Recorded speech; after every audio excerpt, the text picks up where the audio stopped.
students, welcome you all on law entrance exam. So this is Shubham Mishra, your reasoning educator. आप सभी का बहुत बहुत स्वागत है हमारे चैनल पे।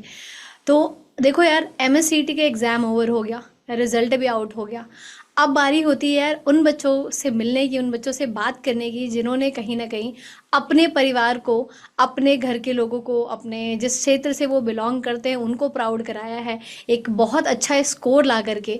टॉपर बनना बहुत बड़ी बात होती है, हर एक बच्चा ड्रीम करता है ना। तो उन्हीं में से एक हमारे साथ आरुषि है, जिनसे हम बात करेंगे और उनकी जर्नी को समझेंगे। क्या चैलेंजेस फेस करे उन्होंने, क्या कब वो जब डिमोटिवेट फील करते थे तो उन्होंने किसका सहारा लिया, कौन उनका रोल मॉडल था, हर एक चीज़ को आज हम समझेंगे। तो हमारे साथ जुड़ी हुई हैं आयुषी। चलते हैं आरुषि के पास और उनसे बात करते हैं। हेलो आरुषि, कैसे हैं आप? मैम, बिल्कुल ठीक। आप थोड़ा बताएंगे अपने बारे में, अपने बैकग्राउंड के बारे में, थोड़ा बहुत अपने बारे में। मेरा नाम आरुषि सिंह है और मैं गोरखपुर में रहती हूँ और मैंने अपनी स्कूलिंग और ग्रेजुएशन भी गोरखपुर से की है। मैंने अपना ग्रेजुएशन बैचलर ऑफ आर्ट्स में किया है दीनदयाल उपाध्याय गोरखपुर यूनिवर्सिटी से। क्या बात है। तो देखो यार, आरुषि गोरखपुर से बिलोंग करती हैं और मेरा भी जो है कि क्षेत्र गोरखपुर, ये मेरा होम टाउन गोरखपुर है, तो बहुत सिमिलैरिटी है हम दोनों में, सेम जगह से हम लोग आ रहे हैं। आरुषि, मैं सबसे पहले तो आपसे ये जानना चाहती हूँ, आप अपना एक बारी स्कोर बताइए और आपका रिएक्शन क्या रहा था जब आप, सबसे पहले मैं ये जानना चाहती हूँ, रिजल्ट देखते ही क्या रिएक्शन रहा, क्या आपने एक्सपेक्ट करा था कि आप इतना अच्छा स्कोर कर पाओगे? मेरा स्कोर था 99.02 परसेंटाइल। और आंसर की देख के तो मुझे नहीं लगा था पहले कि इतना आएगा, बट स्टिल फिर मैं बहुत थोड़ा शॉक भी हो गई थी कि इतना ज्यादा कैसे आ गया। बट फिर भी खुश हूँ। देख रहे हो, आप लोग टॉपर्स ऐसे ही होते हैं ना, इतने अच्छे स्कोर ला करके भी बस खुश है, ठीक है, मतलब हम ऐसा है कि हाँ ठीक है, जैसे कि पता था, अंदर से तो पता था कि आ जब जाएगा। हम पहुंच जाए कॉलेज में उसके बाद थोड़ा और ज्यादा खुशी होगी। हाँ बिल्कुल बिल्कुल बिल्कुल सही बात है। तो आप हमें ये बताएंगे कि आपको अड्डा के बारे में कैसे पता लगा और आपने प्रिपरेशन कैसे स्टार्ट करी अपनी? हाँ, अड्डा के बारे में मुझे यूट्यूब से पता चला। और फिर मैं एक मतलब ऐसे प्लेलिस्ट ढूंढ रही थी कि मतलब जहाँ पे सारी चीजें सीरीज में हो, कि मतलब एक सीरीज में सारी क्लासेस मिले, टाइम से हो सारा चीज। ये नहीं कि मतलब कभी पढ़ लिया कभी नहीं पढ़ा ऐसा। तो फिर अड्डा पे सारी चीजें ऐसे सीरीज में थी, पूरी प्लेलिस्ट बनी हुई थी इसके एमएच सेट के लिए। तो फिर मुझे सही लगा यहाँ से और मैंने पढ़ना स्टार्ट किया तो सारी चीजें बहुत अच्छे से समझ में आ रही थी। बिल्कुल। तो आपने प्रिपरेशन की ओवरऑल जर्नी आपकी कितनी रही? अगर कोई एक बच्चा जानना चाहे कि उसको MSCT के लिए प्रिपरेशन करनी है तो कितना टाइम सफिशिएंट रहेगा? हाँ, एमएच सेट के लिए तो मैंने जनवरी से पढ़ना स्टार्ट किया था। और सबसे टाइम, कुछ सिलेबस बहुत ज्यादा वास्ट तो नहीं है, मतलब हम लोग डेली लाइफ में न्यूज तो देख ही रहे हैं, करंट अफेयर्स तो वहां से हो ही जाना है, बट फिर भी न्यूज़पेपर तो फॉलो करना पड़ता है, इतने बड़े पैसेजेस आते हैं तो उसको पढ़ने के लिए न्यूज़पेपर सब मस्ट है, पढ़ना ही है। उससे इंग्लिश भी प्रिपेयर हो गया। और फिर रीजनिंग और लीगल अवेयरनेस की क्लासेस मैंने अड्डा से की थी। रीजनिंग का आप थोड़ा सब्जेक्ट वाइज भी बच्चों को एक बार हम ब्रेक डाउन देंगे कि आपने क्या स्ट्रेटजी अपनाई थी अपनी, कि रीजनिंग को कैसे प्रिपेयर करा, क्वांट्स को कैसे करा, GK GS में क्या स्पेशल करा आपने, लीगल में आपने बताया। तो थोड़ा सा आप सब्जेक्ट वाइज बताइए, क्या स्ट्रेटजी थी आपकी, कितने घंटे आप पढ़ते थे? मेरा ये था कि मैं एक चैप्टर उठाती थी, फिर उसको मतलब पूरा पढ़ के फिर उस पे जितनी मैक्सिमम क्वेश्चन सॉल्व कर सकते हैं उस, और सिर्फ मतलब एक चैप्टर पूरा मतलब अच्छे से उसको पढ़ लेना है कि मतलब जितने मैक्सिमम क्वेश्चन सॉल्व कर पाए उस पे। मैराथन की क्लासेस मैं लेती थी तो उस पे रिकॉर्डेड ही मैं मोस्टली ले पाती थी। तो फिर उसमें मैं उस सेक्शन का पहले देखती थी कि उस सेक्शन का मुझे क्वेश्चन मिल जाए पूरा, मैं उसका पूरा सॉल्व कर लूँ। उसके बाद बुक से भी पहले मतलब एक चैप्टर पूरा क्लियर करना है, ऐसे टाइम टेबल बना के कि 1 से 2 दिन में मुझे एक चैप्टर कर लेना है पूरा। करेक्ट। तो देखो ये बच्चों, ये बात आपको आरुषि ने भी बताई और मैं भी आपको ये बात बोलती हूँ कि आपको एक चैप्टर उठाओ तो जितने मैक्सिमम आप क्वेश्चन आरुषि ने मेंशन करा आप सॉल्व कर सकते हो, करो। यानी कि सिलोगिज्म उठाया, परसेंटेज उठाया, कोई भी एक टॉपिक आप उठा रहे हो तो उसके मैक्सिमम क्वेश्चन सॉल्व करोगे, तभी आप कॉन्सेप्ट सीखिए और आपकी प्रैक्टिस हो पाएगी, है ना। तो आरुषि, आप अपना डेली रूटीन बताइए कि जब आप प्रिपरेशन जर्नी में थे तो आपका डेली रूटीन क्या था? मोस्टली मैं मॉर्निंग टाइम में ही पढ़ना प्रेफर करती हूँ, लेट नाइट मुझसे नहीं हो पाता है। तो एक बहुत जरूरी नहीं है कि बहुत स्ट्रिक्ट टाइम टेबल फॉलो करे, बस कंसिस्टेंट रहना है कि मैं वैसे डिसाइड कर लेती थी कि मुझे इतना आज एक दिन में खत्म कर लेना है, वो चाहे जैसे भी हो।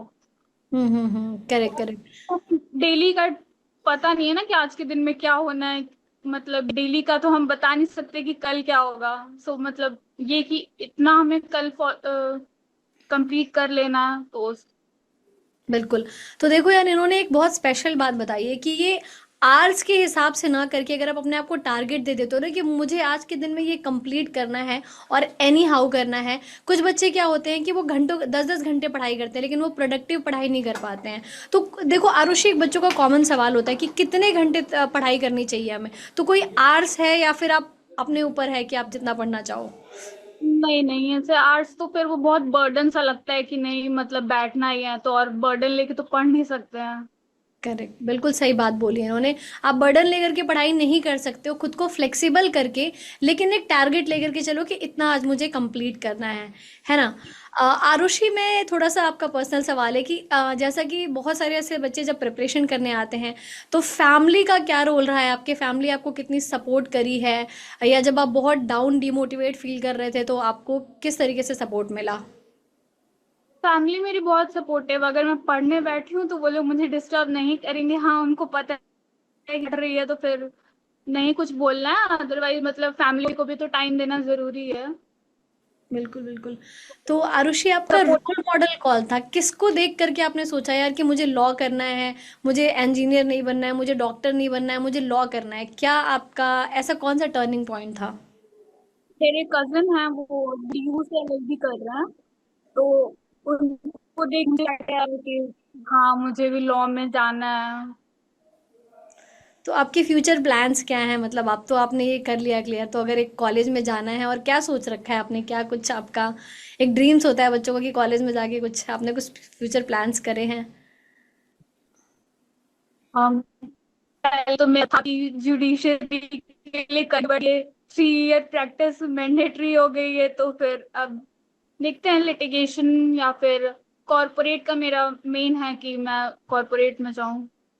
कॉर्पोरेट लॉयर, नाइस, बहुत बढ़िया। तो आपका कोई फेवरेट सब्जेक्ट था जब आपको ऐसा लगता था कि मैं बोर हो रही हूँ यार, तो ये सब्जेक्ट तो पढ़ लेती हूँ, ये मेरे लिए एंटरटेनमेंट जैसा है, मैं बहुत बर्डन नहीं फील करती हूँ, रिलैक्स होता है दिमाग को? लीगल अवेयरनेस, उसमें के क्वेश्चंस जो ऐसे पैसेज वाले आते थे वो सॉल्व करने में बहुत इंटरेस्टिंग लगता था। पैसेज वाले क्वेश्चंस, नाइस, बहुत अच्छा। तो अगर मैं एक चीज़ आपको पूछना चाहती हूँ कि आपने मॉक टेस्ट दिया, और कितने मॉक टेस्ट दिए, और आप मॉक टेस्ट का एनालिसिस करते थे या नहीं करते थे? या मॉक टेस्ट कितना ज़रूरी है? सिंपल सी बात है। मॉक टेस्ट देना तो बहुत इंपॉर्टेंट है, क्योंकि फिर उससे क्लियर हो जाता है कि हम कहाँ पे हमारा डाउट है या फिर किस टॉपिक में हम वीक हैं। तो फिर मॉक टेस्ट तो मेरा एक चैप्टर कंप्लीट, एक सेक्शन में ऐसे वीक का रखती थी कि मतलब इतना मेरा कंप्लीट हो जाएगा, उसके बाद हर वीक में संडे या सैटरडे को मुझे मॉक टेस्ट देना है। आपने टोटल ओवरऑल कितने मॉक टेस्ट अटेम्प्ट करे होंगे एग्जाम टाइम तक, लास्ट तक? 20 to 30, 20 इतना 20 to मतलब। 30। तो मतलब मॉक टेस्ट अटेम्प्ट करना बहुत ज़रूरी है, और उसका एनालिसिस करना भी बहुत ज़रूरी है। शुरुआत पता में, चलता है कि पॉइंट्स क्या है, सॉरी, आवाज़ कट गई आपकी। तो पता चलता है कि हमारे वीक पॉइंट्स कहाँ पे हैं, तो फिर हम उसको दोबारा से रिव्यू कर सकते हैं। बिल्कुल बिल्कुल, आप अपने वीक पॉइंट जानने के लिए, या मॉक टेस्ट एक आईना होता है हमारे लिए, आप समझ सकते हो कि आप कहाँ पे स्टैंड करते हो, उसके लिए कहीं ना कहीं मॉक टेस्ट बहुत ज़रूरी है।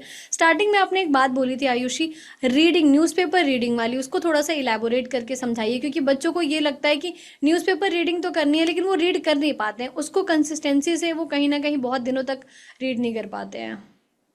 न्यूज़पेपर स्टार्टिंग में तो पढ़ना बहुत टफ लगता है, वो भी मतलब काफी हार्ड वोकैब होती हैं, तो पहले हम मतलब यूट्यूब का मैं कोई वीडियो देख लेती थी जिसमें एनालिसिस किया हो पूरा, फिर उसके बाद मैं उस न्यूज़पेपर को रीड करती थी, तो थोड़ा समझने में इजी रहता था। और फिर जो भी वोकैब मिलते थे उसको मैं नोट डाउन करती थी, फिर उसकी मीनिंग्स याद करती थी, क्योंकि इसमें पैसेज में मीनिंग भी पूछता है, ऐसे क्वेश्चंस आते हैं। करेक्ट करेक्ट, हाँ। तो अब न्यूज़पेपर रीडिंग आपको करना ज़रूरी है, ऐसा आरुषि ने भी बताया है, और अभी तक जितने बच्चों से हमने बात करी है, कहीं ना कहीं उनका ये कॉमन रहा है कि newspaper reading is the most important thing जो आप सभी को करना चाहिए। एक कोई ऐसा कॉमन मिस्टेक आरुषि जो आपने करा अपने एग्ज़ाम के टाइम पर और बहुत लेट रियलाइज़ हुआ, तो आप बाकी बच्चों को भी बताना चाहेंगे कि वो कॉमन मिस्टेक जो बच्चों को अवॉइड करना चाहिए प्रिपरेशन जर्नी में। इंग्लिश में मैंने ग्रामर को बहुत लाइटली लिया कि ये तो चलो हो जाएगा, बट ऐसा नहीं करना चाहिए था। थोड़ा और इस पे मेहनत की होती तो और अच्छे मार्क्स आए होते। तो ग्रामर में थोड़ा और मेहनत करने की ज़रूरत है, या जो बच्चा कोई भी, अगर आपका कोई ऐसा सब्जेक्ट है जो आपको लगता है कि मिस्टेक आपको नहीं छोड़ना चाहिए या आप हल्के में ले रहे हो, तो उस पर थोड़ा ध्यान दीजिए, है ना।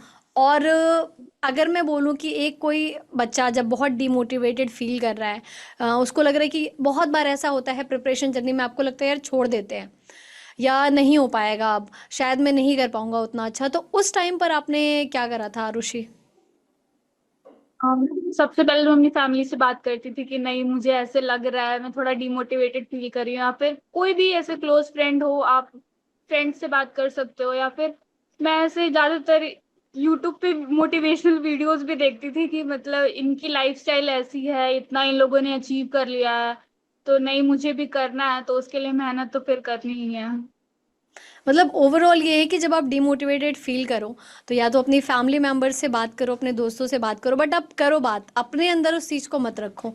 आप एक चीज़ बताओ मुझे कि चलो पढ़ाई तो एक हो गई कि चलो पढ़ाई करनी है, बट कुछ ऐसा किसी बच्चे को कि यार डेली रूटीन में कुछ अपना फेवरेट ऐड करना चाहिए, आपने क्या करा था? आपका कोई फेवरेट डेली रूटीन या कोई हॉबी जो आपको फुल टाइम एक मोटिवेटेड रखता हो, और पढ़ाई के अलावा कुछ? हाँ, हॉबीज तो बिल्कुल फॉलो करनी चाहिए, उससे थोड़ा माइंड रिलैक्स हो जाता है। तो मेरा तो ऐसे फेवरेट पार्ट है, मैं म्यूजिक सुन लेती हूँ, या फिर डांस वगैरह, या फिर मतलब ट्रैवलिंग के लिए भी चले जाते थे। ये नहीं कि मतलब बहुत ज्यादा ऐसे बर्डन लेके नहीं चलना है, अपना जो भी अच्छा लगता है वो चीजें तो करनी ही चाहिए। बिल्कुल, कहीं न कहीं आप ओवर प्रेशर लेकर के आप अपनी प्रिपरेशन की जर्नी को आप आगे नहीं बढ़ा सकते हैं, है ना? तो कुछ ऐसा ज़रूर आपको ऐड करना है अपनी लाइफ में, प्रिपरेशन की जर्नी में, जो पढ़ाई के अलावा हो लेकिन आपको इंटरेस्टिंग फ़ील कराती हो, क्योंकि मेंटल हेल्थ भी बहुत ज़्यादा ज़रूरी है। तो आरुषि, ये आपका ओवरऑल प्रिपरेशन जर्नी थी, जो काफ़ी अच्छे लगा मुझे जान कर के। आपकी फैमिली का क्या रिएक्शन था आपके स्कोर देख कर के, और इतना अच्छा स्कोर देख कर के? मेरी फैमिली बिल्कुल भी एकदम शॉक थी, उनको यकीन नहीं हो रहा था। सबसे पहले तो यही रिएक्शन था, इतना कैसे आ गया। इतना कैसे आ गया? इतना तो तूने पढ़ा भी नहीं था।